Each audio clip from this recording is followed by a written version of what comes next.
पढ़ो बालकंठ।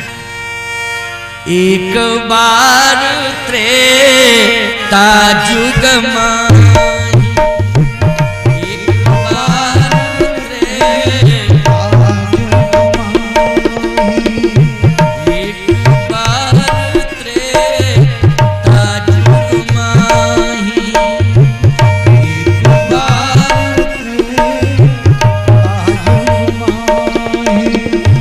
शंभु गए भज दिस पाही, शंभु गए भज दिस पाही, शंभु गए भज दिस पाही, शंभु गए भज दिस पाही, शंभु गए भज दिस पाही। शंभु गए कुंभज ऋषि पाए। भगवान शंकर कैलाश के शिखर से उतरकर कुंभज ऋषि के आश्रम में कथा सुनने के लिए जा रहे हैं। प्यारे, चाहे जितने ऊंचे पद पर कोई क्यों ना बैठा हो, उसे पद से उतरकर कथा सुनने आना चाहिए। चाहे कोई जमींदार हो, चाहे कोई चौकीदार हो, चाहे कोई अधिकारी हो, चाहे कोई पंडित पुजारी हो, चाहे जितना बड़ा अधिकारी हो, लेकिन यदि कान में ये शब्द पहुंच जाए कि कथा हो रही है, उसे अवश्य ही जाना चाहिए कथा सुनने के लिए। निश्चित रूप से कथा उसका मंगल करेगी, कल्याण करेगी कथा। भगवान शंकर ने तुरंत कहा सती जी से, चलो मेरे साथ। सती जी ने कहा, कहां जाना चाहते हैं आप? कहे, कथा सुनने। सती जी बोली, आपसे बड़ा कथावाचक दुनिया में कोई है ही नहीं, परंतु मैं ये जानना चाहती हूँ कि वो कौन कथावाचक है जो आपको कथा सुनाने की हिम्मत बना चुका है। अच्छा, कभी कभी लोग कह देते हैं ना, अरे आपसे बढ़िया कथावाचक कौन है, और आप कथा, दुनिया आपकी कथा सुनती, आप किसकी कथा सुनेंगे? याद रखना, ऐसे जो सेवक हों उन्हें डांट देना चाहिए तुरंत। ऐसे सेवकों को डांट देना चाहिए, स्वामी को तुरंत फटकार लगाना, खबरदार, ये सब तो हम नहीं सुनना चाहते। सावधान, कोई कितना ही बड़ा धनवान क्यों ना हो, कितना ही बड़ा बुद्धिमान क्यों ना हो, लेकिन यदि उसके कानों में ये आवाज पहुंच गई है कि कथा हो रही है, तो धन का अभिमान छोड़े, बुद्धि का अभिमान छोड़े, पद का अभिमान छोड़े, और सीधी सी बात, इस घोर कलिकाल में अगर असली भगवान है तो भगवान की कथा ही है, उसी कथा में उसे भगवान का दर्शन, बोलो है कि नहीं? भगवान की कथा ही भगवान से मिलाएगी, और कथा सुन के ही भगवान को प्रकट किया जा सकता है, और कोई उपाय नहीं है, कोई उपाय नहीं है, कोई दूसरा चारा नहीं है। तो भैया, महत्वपूर्ण बात बता रहा हूं, आपको ध्यान से सुनते जाना कि भगवान शंकर ने सती से कहा, सती ये बात कहने की आवश्यकता नहीं है, तर्क मत करो कि कौन वक्ता है, कहां जा रहे हैं, आपसे बड़ा वक्ता कोई है नहीं। सती जी ने कहा, नहीं, फिर भी मैं जानना चाहती हूं कि आप कथा सुनने के लिए जा रहे हैं, तो जा कहां रहे हैं? भगवान शंकर ने कहा, समुद्र के किनारे जा रहा हूं, दक्षिण भारत में। अब कल्पना करो भैया, कहा उत्तर भारत में, उत्तर भारत में हिमालय, कैलाश, उत्तर भारत में, और उत्तर भारत से चल के जा रहे हैं दक्षिण भारत में। बोलो, जा रहे हैं ना? अच्छा, क्या करने जा रहे हैं? बोले, कथा सुनने जा रहे हैं दक्षिण भारत में। इसका मतलब है कि कथा के प्रति, बोलो, देवों को नहीं, महादेव को भी प्रेम है कि नहीं? महादेव को प्रेम है। एक बार एक सज्जन मुझसे बोले महाराज जी, यज्ञ में ही मैं गया था, यज्ञ में, कहे महाराज यज्ञ हो रहा है तो कथा की क्या जरूरत है, और कथा हो रही है तो यज्ञ की क्या जरूरत है? या तो कथा हो या यज्ञ, यज्ञ में कथा, कथा में यज्ञ, ये बात समझ में नहीं आ रही है।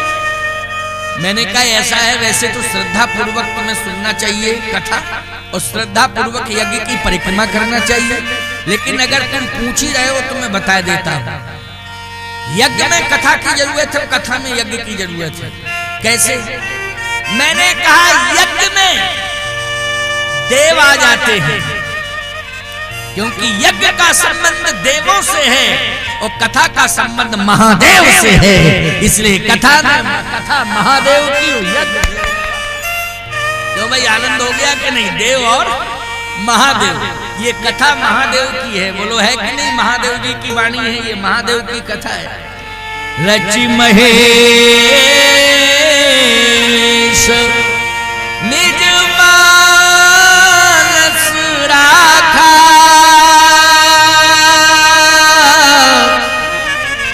पाय सुसमय शिवासन भाखा। रच महेश निज मानस राखा, पाय सुसमय शिवासन भाखा।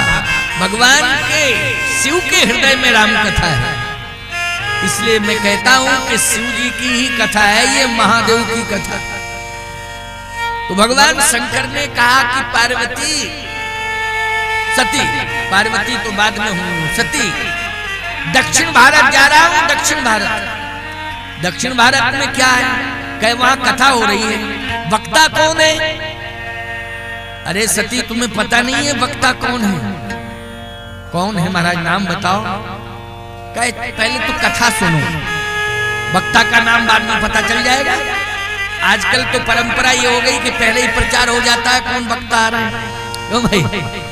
पहले ही प्रचार हो जाता है कि कौन वक्ता आ रहे हैं, और वक्ता का नाम सुन के श्रोता आते हैं, इसलिए प्रचार कराया जाता है। लेकिन भगवान शंकर का मत है कि जहां भी कथा हो रही हो वहां ये मत पूछो कि वक्ता कौन है, पहले पहुंच जाओ, कथा सुनो, वक्ता का दर्शन अपने आप हो जाएगा। हो जाएगा कि नहीं? और वक्ता का दर्शन होगा तो उसमें कोई नाम का वक्ता तुम्हें दिखाई नहीं देगा, स्वयं वक्ता के रूप में नारायण का दर्शन तुम्हें वहीं हो जाएगा। हो जाएगा कि नहीं हो जाएगा? नारायण का दर्शन होगा। भगवान शंकर ने कहा सती नाम मत पूछो। सती जी ने कहा जब पूछा ही दिया है तो बता ही दो, क्या दिक्कत की बात है? जब पूछा ही दिया है तो बता दो। अच्छा यही तो स्थिति है, मैं आपको क्या बताऊं। पत्नी अगर जिद पड़ जाए, पीछे पड़ जाए, तो फिर पति को बताना ही पड़ता है, मानना पड़ता, स्वीकार करना पड़ता है नहीं? क्योंकि संतुलन बनाना है बेचारे को। पत्नी अगर कुछ पूछे तो फिर बताना ही पड़ता है, बताना पड़ता है। पत्नी कुछ मांगे तो देना पड़ता है। कैकेयी ने मांगा तो दशरथ जी ने दिया कि नहीं दिया? लेकिन उसने पहले ये नहीं कहा था डायरेक्ट कि राम जी को वन भेजो, पहले ये कहा था देन कहे हुए दो ही वरदान। आपने दो वरदान देने के लिए कहा था, यहां से शुरुआत की। दशरथ जी बोले हाँ कहा तो था, तो आज मौका आ गया है दो। तो दशरथ जी को ये कहना चाहिए था पहले ये तो बता मांग क्या रही है, पहले ये तो बता कि मांग क्या रही है, पूछना चाहिए था कि नहीं? लेकिन उन्होंने कहा मांग ले मांग ले मांग ले, क्या दिक्कत है मांग। क्यों भाई डायरेक्ट कह दिया मांग ले? अरे पहले ये पूछना चाहिए अच्छा जी एक बात बता मांग क्या है तेरी। जैसे मान लो मेरे पास कोई आए कहे महाराज आशीर्वाद दो आशीर्वाद दो, तो हम कहे आशीर्वाद है नहीं, आशीर्वाद में कुछ दो। तो हमें ये पूछना चाहिए क्या दें, क्या चाहते हो। हमें ये नहीं कहना चाहिए कि जो तू मांगेगा वही दे दूंगा। और कहीं उसने कह दिया कि कामतानाथ की रजिस्ट्री कर दो मेरे नाम, तो समस्या खड़ी हो जाएगी। क्यों भाई? तो हमें ये भी तो पूछना चाहिए कि आखिर अरे भाई तूने कहा आशीर्वाद दो, कहा आशीर्वाद कहे मेरा आशीर्वाद में कुछ दो।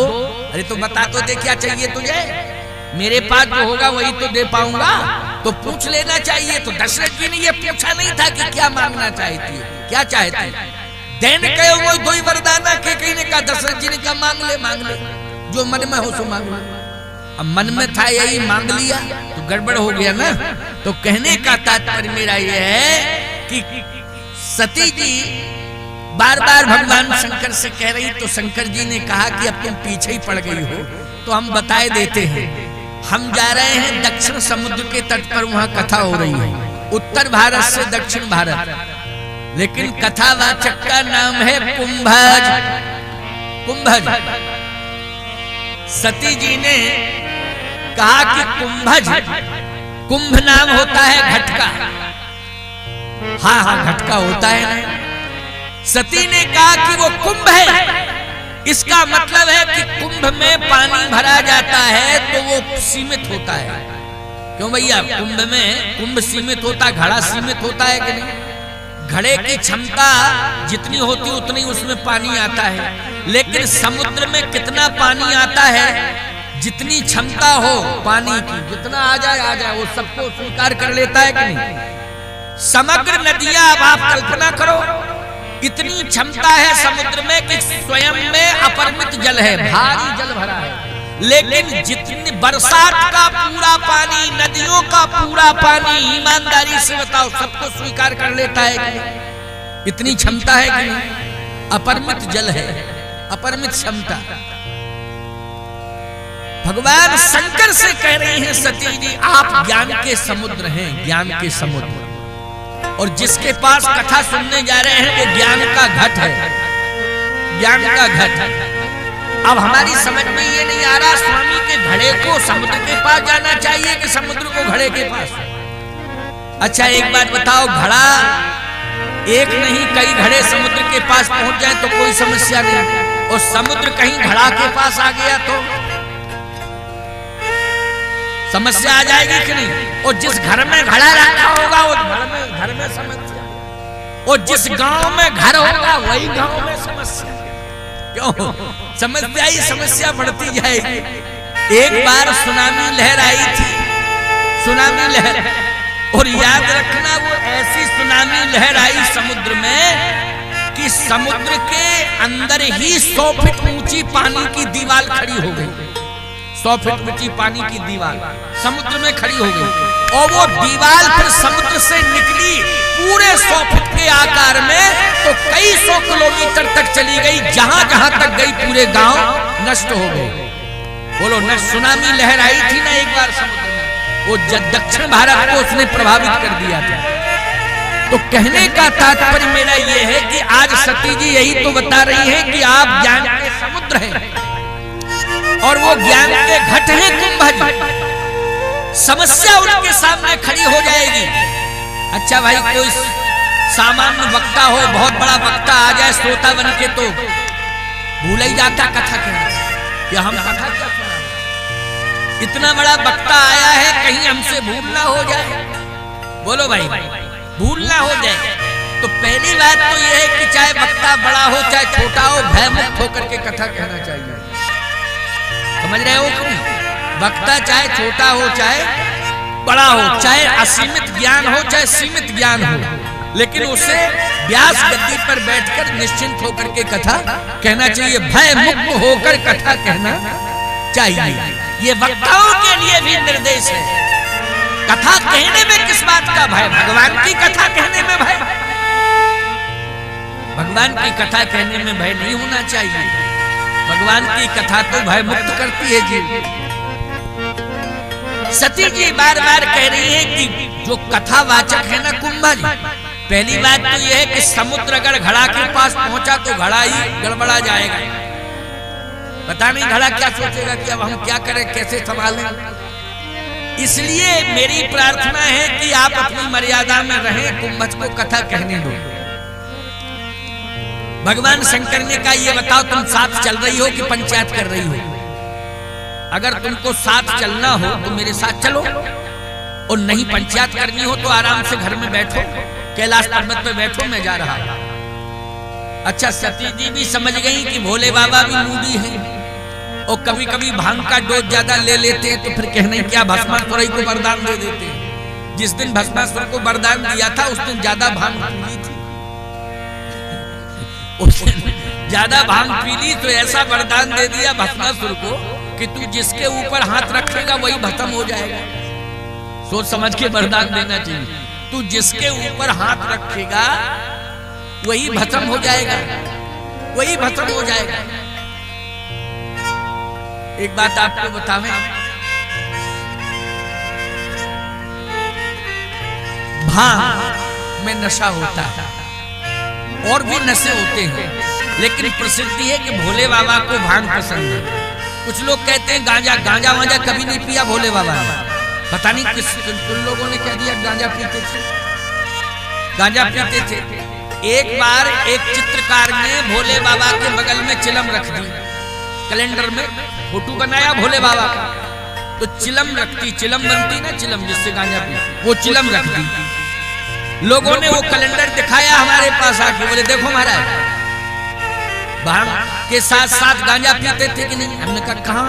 बोले ये चिलम रखी। हमने कहा बेवकूफ, जिस चित्रकार ने ये चित्र बनाया है वो स्वयं गांजा पीता था,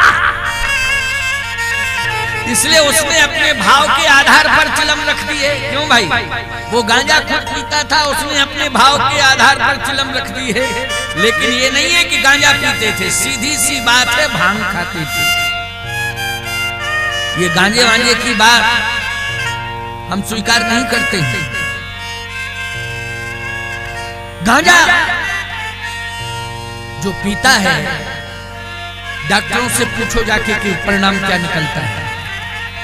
पूरा अंदर का संतुलन ही बेकार हो जाता है, मस्तिष्क का संतुलन बेकार हो जाता है।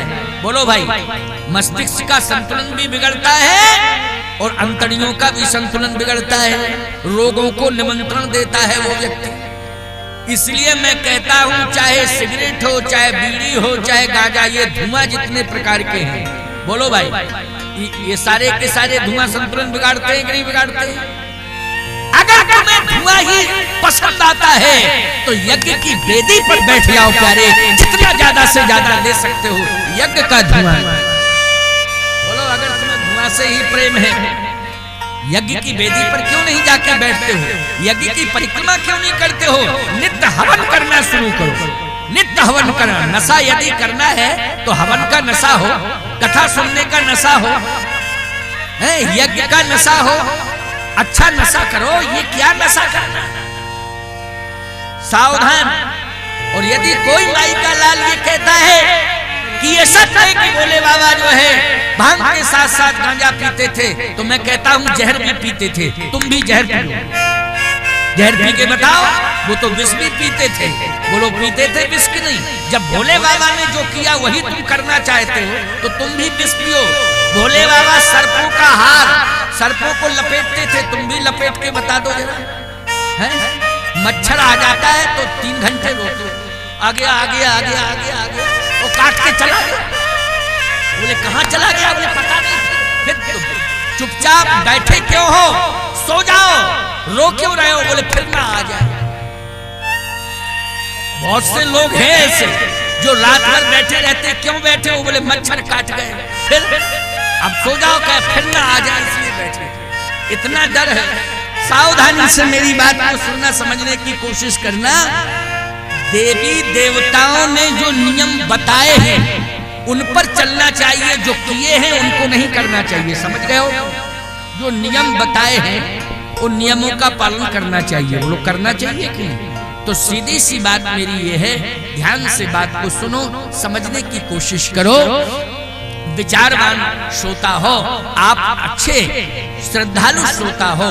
क्योंकि जो कथा सुनता है और कथा में आता है वो अच्छा ही माना जाता, श्रद्धालु माना जाता है। इसलिए मैं आपकी प्रशंसा, मिथ्या प्रशंसा नहीं करता हूं मैं किसी की, मैं वास्तविक प्रशंसा करता हूं। जो कथा में आ जाता है मैं उसकी प्रशंसा इसलिए करता हूं कि कथा में वही आएगा जो कथा से थोड़ा बहुत प्रेम रखता हो, वही आएगा। और प्रेम नहीं होगा कथा से तो चाहे जितना प्रयास कर लो वो नहीं आएगा। प्रेम होगा तभी आएगा। तो आइए सुनिए जरा मेरी बात को। भगवान शंकर का को नशा है कथा सुनने का। बोलो क्या क्या नशा है? कथा सुनने का नशा है शंकर जी को। तभी तो उत्तर भारत से दक्षिण भारत जा रहे हैं। कहाँ उत्तर भारत में कैलाश के शिखर पर रहते हैं, लेकिन कथा सुनने का इतना बड़ा नशा है कि कैलाश के शिखर से उतर रहे हैं। और उतर के कहाँ जा रहे हैं? दक्षिण भारत में समुद्र के किनारे कथा हो रही है, कुंभज ऋषि कथा कर रहे हैं, वहां कथा सुनने जा रहे हैं। बोलो इतना बड़ा नशा। अरे 10-5 किलोमीटर, 15-25-50 किलोमीटर आप जा सकते हो कथा सुनने के लिए, लेकिन पता चले कि कथा हो रही है रामेश्वरम में, पैसारी से चलो कथा सुनने रामेश्वरम में।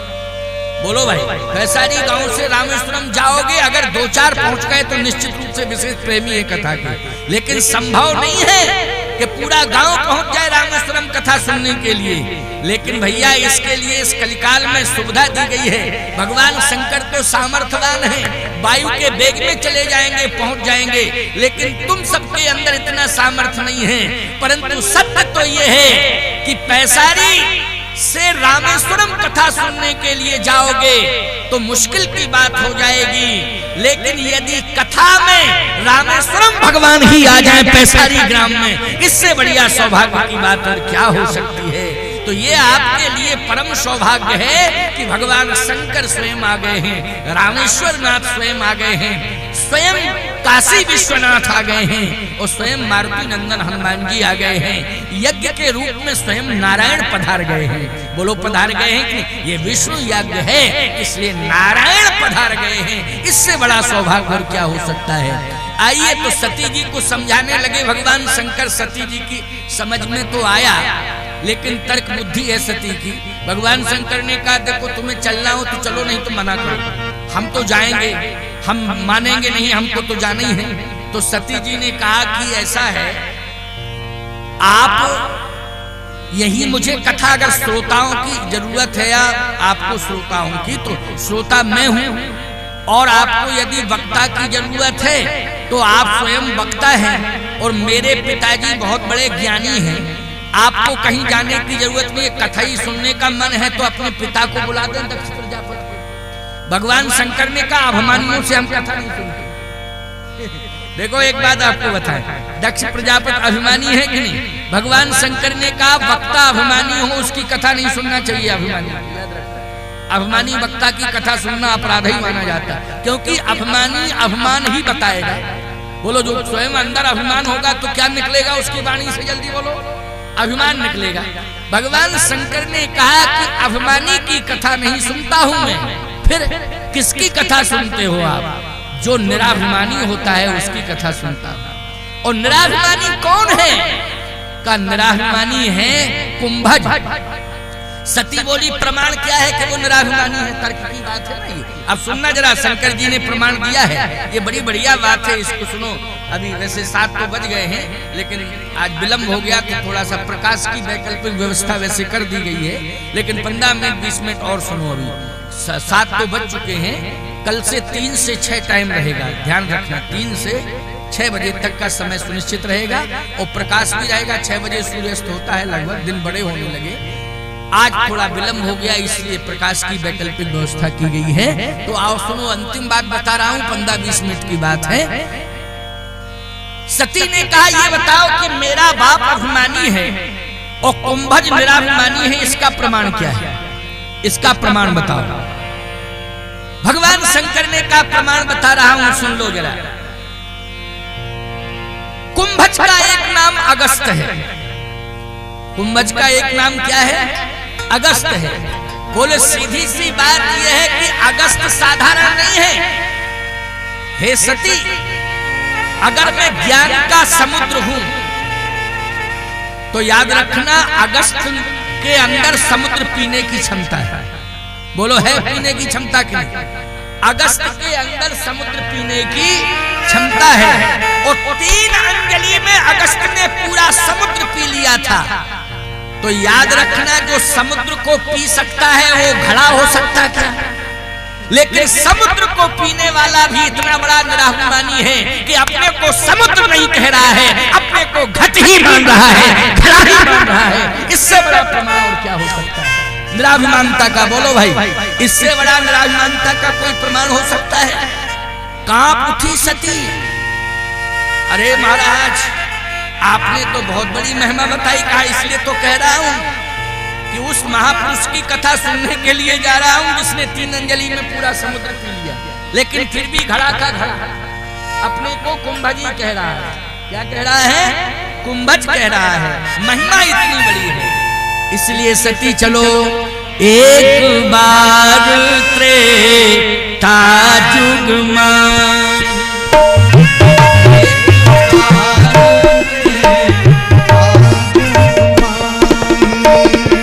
शंभु गए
हो ऋषि अखिलेश्वर ज्ञानी। जैसे ही भगवान शंकर ने प्रवेश किया, देखो सती जी ये देख रही हैं कि पहुंचते ही क्या स्थिति बनती है कि मेरे स्वामी पहुंचेंगे और ये कह रहे हैं निराभिमानी है।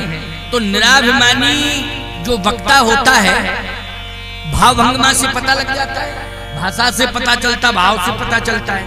लेकिन आज मैं ये देखना चाहूंगी कि कितने निराभिमानी हैं। जैसे ही भगवान शिव का प्रवेश हुआ तो पूजे ऋषि अखिलेश्वर ज्ञानी। बोलो सम्मान विशेष रूप से दिया कि नहीं दिया? और एक बात बताएं, जैसे ही भगवान शिव का प्रवेश हुआ तो कुंभज ऋषि ने ये नहीं कहा, अभिमानी होते तो ये कहते दुनिया वालों देख लो, जिसको सबसे बड़ा वक्ता मानते हैं शिव को, वो मेरी कथा में आया है, देखो चला ही आ रहा है। ये है मेरी कथा का प्रभाव, ये है मेरा प्रभाव, देख लो दुनिया वालों। जो संपूर्ण संसार को ज्ञान देता है, जो सबसे बड़ा वक्ता है संसार का, वो मेरी कथा का श्रोता है, देखो चला आ रहा है। लेकिन जानते हो भगवान शंकर को देख करके क्या कहा कुंभज ऋषि ने? भगवान शिव को देख करके यही कहा, संतो आज मेरा जीवन धन्य हो गया। कैसे? कहा आज मुझे कथा के द्वारा भगवान का दर्शन हुआ और कथा में भगवान का दर्शन हुआ। ये सामने भगवान आ रहा है, धन्य है कथा की महिमा कि आज कथा ने भगवान शिव का दर्शन करा दिया है। ये कथा का प्रभाव है, ये मेरा प्रभाव नहीं है। और ऐसा भी मत मानना, कुंभज ऋषि ने एक बात और कही, निराभिमानता का प्रमाण दे रहा हूं। कुंभज ऋषि ने एक और बात कही कि ऐ संतो, दुनिया वालों, श्रोताओं, ध्यान से सुनना कि कथा में अगर भगवान का दर्शन हुआ है तो ये कथा का अभिमान मैं नहीं कर रहा हूं कि कुंभज ने एक कथा कही है या कुंभज की कथा के प्रभाव से भगवान मिल गया है। नहीं, कुंभज ने के ऊपर कृपा कुंभज के गुरुदेव ने की है। अगर मेरे गुरु ने मुझे ज्ञान न दिया होता तो आज मैं कथा भी नहीं कह पाता, और कथा नहीं कहता तो भगवान कैसे मिलते। इसलिए इसमें गुरुदेव भगवान की कृपा है कि गुरुदेव भगवान की कृपा से आज भगवान मिल गए। इसलिए गुरु गोविंद दोनों खड़े, काकेला गोपाल बलिहारी गुरु आपने जो गोविंदियो बताए। बलिहारी गुरु आपने जो गोविंदियो बताए, या बलिहारी गुरु आपने जो गोविंदियो मिलाए। गोविंद आपका दर्शन हुआ है आपकी कृपा से गुरुदेव। तो गुरुदेव के चरणों में समर्पण जिसका होता है, बोलो निराभिमानी होता है कि नहीं होता है? का सुन लो सती, गुरुदेव की महिमा का वर्णन कर रहे हैं, कथा की महिमा का वर्णन कर रहे हैं, अपने ज्ञान की महिमा का वर्णन नहीं कर रहे हैं। बोलो इससे बड़ा निराभिमानी होगा कोई दुनिया में? सती बोली महाराज बात तो ठीक कही थी आपने, बात तो ठीक कही थी, लेकिन फिर भी हम कथा तो सुने कैसी कहते हैं, कथा कहते कैसी हैं, कथा तो सुनूं कैसे कथा होती है। शंकर जी ने कहा मन लगा के सुनो तो समझ में आएगी कथा। बैठो पहले कथा सुनो। कथा प्रारंभ हो गई, होने लगी। राम कथा मुनि बर्य बखानी, सुनी महेश परम सुख।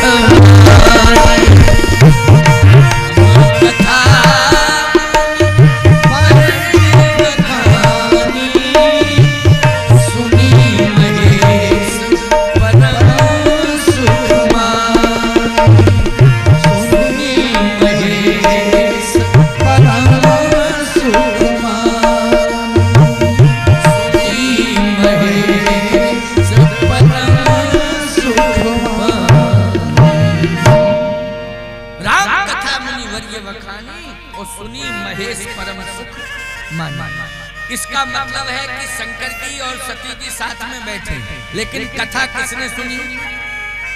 शंकर जी ने सुनी। शंकर जी ने सुनकर के परम सुखानुभूति महसूस की, लेकिन कथा सती ने नहीं सुनी। सीधी सी बात यह है कि सती जी को पिता का ज्ञान याद आ रहा है, संत कुंभज का ज्ञान नहीं। सती जी को अपने पिता दक्ष प्रजापति का ज्ञान सुहा रहा है, संत वाणी नहीं सुहा रही। बोलो भैया, अभिमान के यही लक्षण है कि नहीं? कि मन गया तो पिता के ऊपर गया, परम पिता से कोई मतलब नहीं। पिता से मतलब है, परम पिता से कोई मतलब नहीं। पिता मोह से जोड़ता है अपनी संतान को, लेकिन कथा मोह से दूर करके परम पिता से जोड़ती है, ये विशेष। इसलिए मैं कहता हूं कि कथा में केवल परम पिता का ध्यान करना चाहिए, और पिता पर पिता जितने हों सबको भी कथा से जोड़ना चाहिए। बोलो, जोड़ना चाहिए कि नहीं? लेकिन सती जी पिता से जुड़ी, लेकिन परम पिता से नहीं जुड़ी। अगर कथा सुन ली होती तो परम पिता से जुड़ जाती, और परम पिता बोलो रास्ते में मिला, लेकिन नहीं पहचान पाई। कहाँ पहचान पाई? पिता ही पिता केवल रट रही है, अपने पिता की याद कर रही है, और पति कह रहा है कि ये परम पिता है, कथा नहीं सुनी तो पहचान ही नहीं रही है। ये परम पिता हो नहीं सकते, इनका क्या प्रभाव? ये तो रो रहे हैं, बिलख रहे हैं, इनका क्या प्रभाव? सीधी सी बात यह है कि कथा सुनोगे तो परम पिता से जुड़ोगे, मन लगा के कथा सुनोगे तो परम पिता की कृपा होगी। और यदि जीवन में हम यज्ञ और कथा से जुड़े तो परम पिता केवल हमें प्राप्त ही नहीं होगा, बल्कि परम पिता का वो परम धाम भी हमें प्राप्त हो जाएगा। ये कथा का प्रभाव है। तो भैया, 7:15 बज गए हैं, और आज इतना ही सुन लो, फिर कल से 3 से 6 का टाइम सुनिश्चित है। इस सुनिश्चित टाइम में माताएं बहन बेटियों के लिए भी व्यवस्था एक दीर्घा बनाई जाएगी, बैठने के लिए पुरुषों के लिए भी दीर्घा बनाई जाएगी। कल से नियमावली के अनुसार नियमानुसार बैठने की व्यवस्था दी जाएगी। और 3 से 6 का ध्यान रखना है कि आप कितने ही व्यस्त क्यों ना हो, आपके परिवार के लोग कितने ही व्यस्त क्यों ना हो, आपके रिश्तेदार कितने ही व्यस्त क्यों ना हो, लेकिन परिवार और रिश्तेदार और व्यवहारियों को सबको कथा से जोड़ो, यज्ञ से जोड़ो, जिससे ये यज्ञ और ये कथा में आपकी सहभागिता हो जाए, आपका कल्याण हो, आपके समग्र परिवार के साथ